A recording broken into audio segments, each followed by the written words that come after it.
जय श्री लक्ष्मी नारायण दोस्तों, मेरे प्यारे भाइयों बहनों और माताओं। आज हम आपको पीपर पथवारी की कथा सुनाएंगे।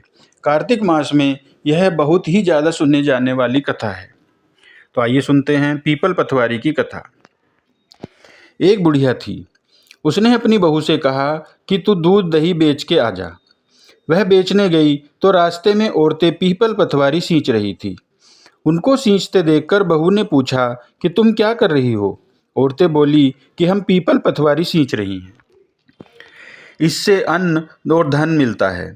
12 वर्ष का बिछड़ा हुआ पति मिल जाता है। वह बोली ऐसी बात है तो तुम पानी से सींचती हो, मैं दूध से सींचूंगी।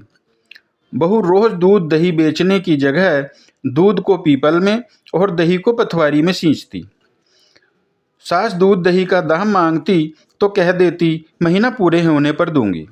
कार्तिक का महीना पूरा हो गया। पूर्णिमा के दिन वह पीपल पथवारी के पास जाकर बैठ गई। पथवारी ने पूछा तुम मेरे पास क्यों बैठ गई। वह बोली कि सास दूध दही का हिसाब मांगेगी। पीपल पथवारी बोली कि मेरे पास क्या दाम रखा है, यह भरा टिंडा पान भतरा, इसको ले जा। बहू ने वही ले जाकर कोठरी में रख दिया और डर के मारे कपड़ा ओढ़कर सो गई। सासू बोली पैसे ले आई। बहू बोली कोठरी में रखे हैं। सासू ने कोठरी खोलकर देखी तो हीरे मोती जगमगा रहे थे। सासू बोली यह इतना धन कहाँ से लाई। बहू ने आकर देखा तो सच में ही धन भरा हुआ है। बहू ने सास को सारी बात बता दी।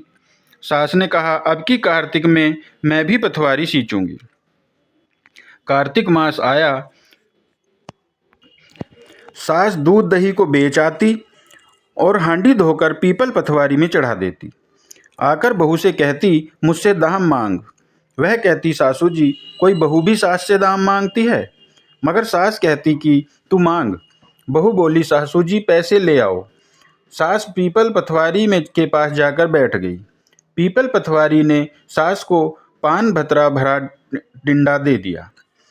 उसने ले जाकर कोठरी में रख दिया। बहू ने खोल कर देखा तो उसमें कीड़े मकोड़े बिलबिला रहे हैं। बहू ने कहा सासू जी यह क्या। सास ने जाकर देखा तो बोलने लगी पीपल पथवारी बड़ी दोगली पटनी है, इसको तो धन दिया, मुझको कीड़े मकोड़े दिए। तब सब कोई बोलने लगे कि बहू तो सत की भूखी थी, सच्ची थी, तुम धन की भूखी थी। पथवारी माता जैसे बहू को दिया वैसे सबको देना, और जैसा सास को दिया वैसा किसी को मत देना।